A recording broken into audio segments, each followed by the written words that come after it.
Well, welcome back to another Dynodaze video. As you can see, a cosmic grey EP3 in the house, my favourite colour EP3. It's got some modifications on it, so it's got a 4-to-1, it's got an exhaust of some description which we'll find out, M2 inlet manifold, throttle body and Tegiwa leaf heater. So stock power run before we do an ECU exchange. Let's see what it makes and then we'll get on with tuning. Here we go.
Well, that was a problem child. Yeah, pain in the ass. Monday morning punishment, innit? Because you've got other things to do. Yeah, plenty of stuff to do, and this one decided to just not play ball. Yeah, to be fair though, it did come here revving its head off at like $2,000. Noticed that outside. So literally straight away, obviously, it's got a problem. It's got an M2 inlet manifold. Just try and go over these things. So obviously, perhaps if people are watching, they're coming, that obviously things may not repeat themselves.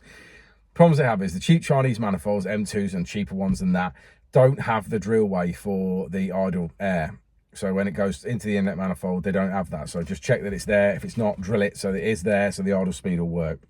Secondly, this is revving its head off. One, because it only got 3 bolts in the throttle body and not 4.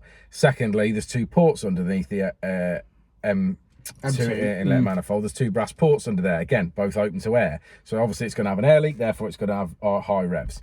So block that off. Got 4 bolts in the into the throttle body, got it all sealed, got it ticking over. Now he had also taken off the idle speed control valve, which I never really understand why people do that. It's there, it aids with cold start, obviously it brings the revs up, holds it there constantly, you know what I mean? It's a repeatable, it doesn't ever have a problem.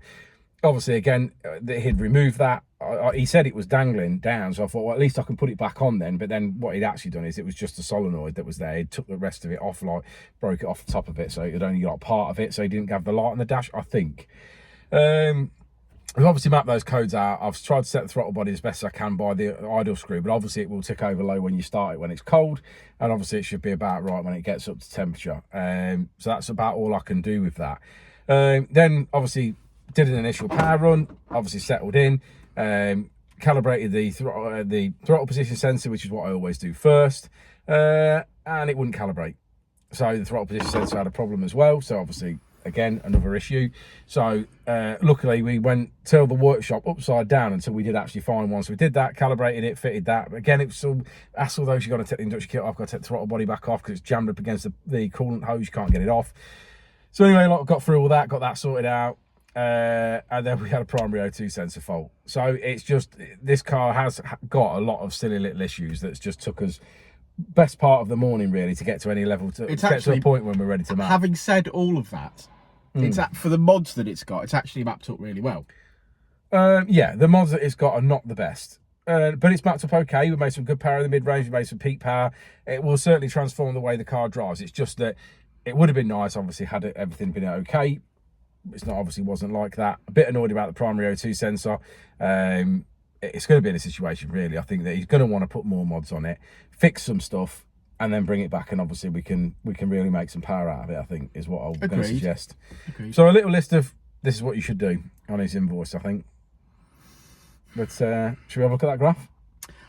Let's look at the graph. Do you know what? We've got so much other work to get on with. Should we just have 5 minutes a day together? No, we're not going to get notes on if we don't go and do something, are we? So let's go and get something done. All right. Well, say it with me, guys. Red line is as you came in, blue line is as you leaves. That was a job, I'm telling you.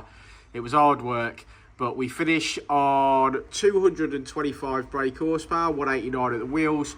Plenty of power there. Can do even better with mods, as Richard would have suggested. So, yeah. Thanks for sticking around to the end of the video, guys. Like and subscribe and all that jazz. I hope you liked the flames on this one. I certainly did. And I'm sure we'll see this one again. I said it before and I'll say it again. Life moves pretty fast.